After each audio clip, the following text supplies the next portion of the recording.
안녕하세요. 한약을 요리하는 대장금 채널의 남유정 약사입니다. 오늘은 남자들의 자존심을 올려줄 조루증 치료에 대한 이야기를 해드려 볼게요. 나도 조루증에 속하나 하는 고민은 많은 남자분들에게서 특히 나이가 들어감에 따라 어느 순간 불끈했다가 또 금방 사그라드는 자신의 모습을 보며 때때로 생각되는 고민이실 것 같아요. 그래서 여기저기 찾아보다가 먹는 조루약이나 발기부전약을 처방받아 먹어보기도 하고, 때로는 그것도 귀찮아서 또 여기저기 좋다는 건강기능식품도 사서 드시기도 하고요. 그리고 가끔은 보약의 왕 공진단이나 경옥고 등의 괜시리 마음에 가서 뭐든 허약해지고 약해진 부분을 채워볼 요량으로 이것저것 찾아 드셔보시기도 하는 것 같아요. 하지만 기능의학이나 한약을 오래 연구한 저에게 정말로 정력을 기르고 조루증 치료를 할 수 있는 방법이 있냐고 물으신다면 저는 그럴 때는 정말로 한약만한 게 없다고 자신 있게 말씀드릴 수 있어요. 다만 한약으로 조루증 치료는 어떤 정해진 처방이 있는 것이 아니라 본인의 현재 체질에 맞게 어떤 분은 소화력과 담적을 고쳐주는 치료로 몸 전체의 기운과 혈액이 돌게 하는 것이 필요할 것이고, 또 어떤 분은 스트레스와 긴장으로 간과 심장이 약해진 것을 고쳐야 비로소 하체의 힘을 되살릴 수 있겠죠.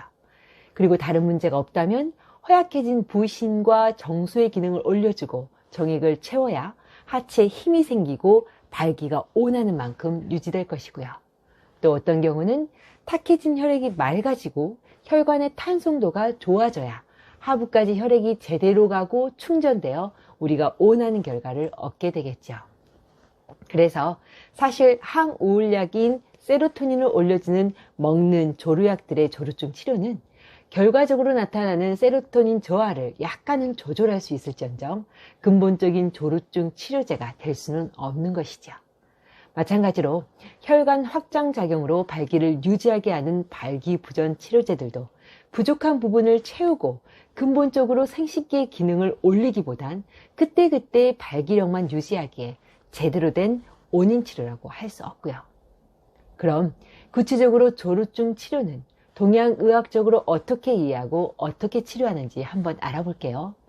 먼저 40대 땡땡님은 평소 늘 소화가 안 돼요. 이게 오래되니 늘 머리가 멍하고 조금만 과식해도 속이 불편하고 가슴도 답답하죠. 뱃속은 늘 딱딱하게 굳은 듯 소변도 대변도 시원하지 않고요. 여러분은 어떠세요? 이분이 부부관계를 하고 싶은 마음이 들까요? 부인이 원한다 해도 본인은 힘들기만 하니 와이프는 애가 타겠죠? 가끔은 다정하게 서로를 사랑하고 싶어지는 게 여자 마음이니까요. 또 이분이 잠깐은 그런 기분이 들어 관계를 시작하더라도 또 다른 잡념에 빠지면 발기가 금방 사그라들어 나중엔 아예 시도조차 하고 싶어 하지 않겠죠. 여러분들은 어떠세요? 이분에게 발기부전 치료제나 항우울제를 먹게 하는 게 좋을까요?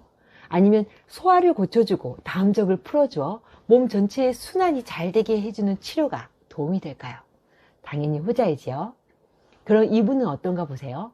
30대 땡땡님은 어느 날부터 아침마다 발기가 잘 안 된 상태로 깨어요. 요새 스트레스로 마음이 많이 힘들고 몸도 지치는데 어느 날 와이프와 분위기를 잡아보려는데 의지와는 다르게 금방 사그라들어 괜히 자존심이 상하고 자신에게 한없이 실망스러워졌죠. 그래서 와이프를 자꾸 피하고 관계를 피하게 되었어요. 그럼 이분에게도 조루증 치료제로 항우울증 약이나 발기부전 약을 먹게 하면 좋아질까요? 저는 안 된다고 생각해요. 이런 몸과 마음 상태에서 부족해지고 제대로 채워져 있지도 않은 정액과 호르몬을 약의 힘을 빌려 울컥 소모해버리게 되면 나중엔 몸도 마음도 더욱더 약화되고 정액도 호르몬도 더 부족해져 갈수록 부부관계는 더 힘들어지고 육체적, 정신적 문제들이 하나씩 더 늘어나게 되겠죠. 마치 난임으로 배란 촉진제를 무리하게 맞은 여자가 어느 순간부터는 배란 자체가 아예 안 되어 불임이 되어버리는 이치와 마찬가지로요. 그럼 이분에게는 동양의학적으로 어떤 치료를 하면 몸 전체를 회복되게 할 수 있을까요?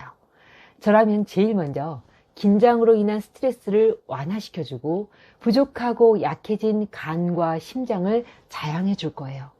그렇게 조금씩 간이 회복되고 심장에 진액과 영양이 차오르면 피곤도 한결 덜해지고 마음도 편안해지겠죠. 그럼 2차부터는 본격적으로 부신과 정소를 돕는 하체를 강화시키는 약초를 쓰기 시작할 거예요.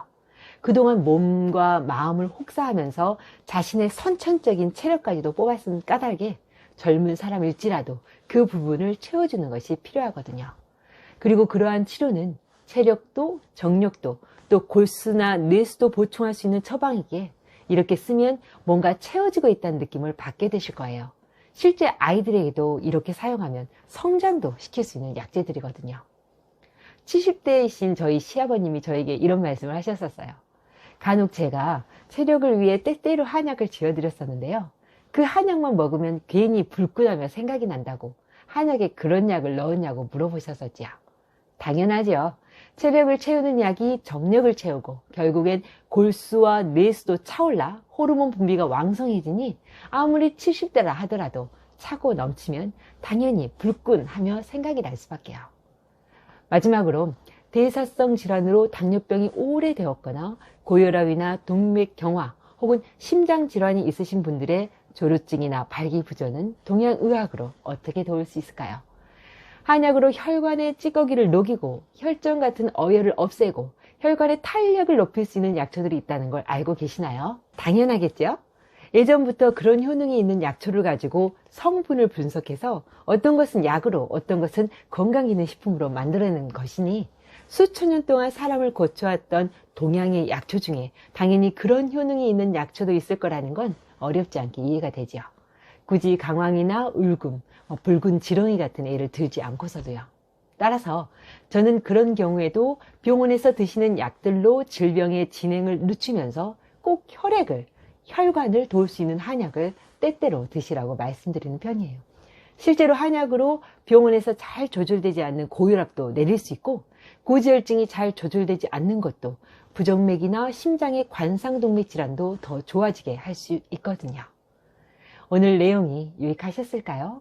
약사이면서 동양의학과 기능의학을 오랫동안 공부하여 많은 분들을 도와왔던 저의 이야기가 여러 가지 정보 중에서 진실하고 마음에 와닿는 이야기로 여러분의 기억에 남길 바라며 오늘 하루도 감사하고 복을 부르는 하루 되세요. 그럼 다음 시간에 다시 만나요.